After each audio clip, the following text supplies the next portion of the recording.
বাংলাদেশের বর্তমান প্রেক্ষাপটে ঘরে ঘরে জিনের রোগী, ঘরে ঘরে। এটা দিন যত যাচ্ছে আমার কাছে ক্লিয়ার হয়ে যাচ্ছে। জিনের আসর কি বাস্তব এবং ঝাড়ফুঁক তাবিজ কি জায়েজ? জিনের আসর বাস্তব। জিন মানুষের উপরে প্রভাব বিস্তার করে।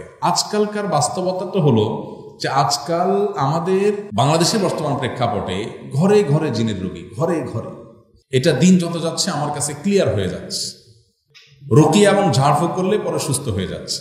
কোনো রোগে কাজ হচ্ছে না, কিন্তু কোরআন হাদিসের আলোকে রুকিয়া করা হচ্ছে, পরে সুস্থ হয়ে যাচ্ছে। আমাদের এই ভূমিপল্লীতে, এই বিল্ডিং এর পেছনের গলিতে এক বাসায় আমি গেছি, যে এক রোগী বিছানার শয্যাশায়ী, ইন্ডিয়াতে নেওয়া হয়েছে, বিভিন্ন জায়গায় নেওয়া হয়েছে, কোনোভাবে তার কোনো ট্রিটমেন্ট হচ্ছে না, বহু টাকা পয়সা নষ্ট করা হয়েছে।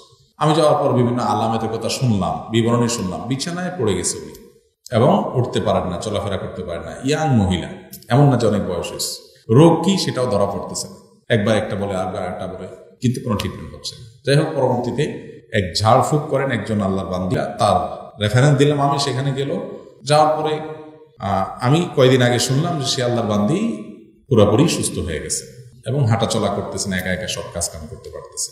এটা সাধারণ কোনো বিষয় নাই, আমাদের ভূমিপল্লীর ঘটনা। এটা অলৌকিকত্ব, সজাগতা। বিশেষ করে ঈমান বাড়ানোর জন্য এই দুষ্ট জিনের আসর, উপদ্রব, আপনার ব্ল্যাক ম্যাজিক, এগুলা থেকে বাঁচার জন্য রুকিয়া, কোরআন হাদিসের আলোকে ঝাড়ফুঁক, বিশেষ করে কোরআনের তেলাওয়াত, এটার এফেক্টটা দেখার পর ঈমানের মিটার অনেক দ্রুততার সাথে উপরের দিকে উঠতে থাকে। জিন জাদু ও বদনজরের যে কোনো সমস্যা নিয়ে আমাদের রুকিয়া সেন্টারে আসতে পারেন। মেয়েদের অধিকাংশ গোপন রোগসমূহ জাদুটোনা, আশিক জিন ও বদনজরের কারণে হয়ে থাকে। মেয়েরা সাধারণত শারীরিক অনেক সমস্যার কথা লুকিয়ে রাখেন, যা একেবারেই ঠিক না। মনে রাখবেন, আল্লাহ তাআলার দেয়া শরীর আপনার কাছে আমানত। কোরআন সুন্নাহ অনুযায়ী আমাদের সেন্টারে যেভাবে রুকিয়া করা হয়, রাসূলুল্লাহ সাল্লাল্লাহু আলাইহি ওয়াসাল্লাম যখন জাদুগ্রস্ত ছিলেন, তখন জিবরাইল আলাইহিস সালাম রাসূলুল্লাহ সাল্লাল্লাহু আলাইহি ওয়াসাল্লাম এর কাছে এসে বললেন, হে মুহাম্মদ, আপনি কি আপনার সমস্যার ব্যাপারে আল্লাহ তাআলার কাছে অভিযোগ করেছিলেন? জিবরাইল আলাইহিস সালাম বললেন, বিসমিল্লাহি আরকিকা, আমি আল্লাহর নামে রুকিয়া করছি।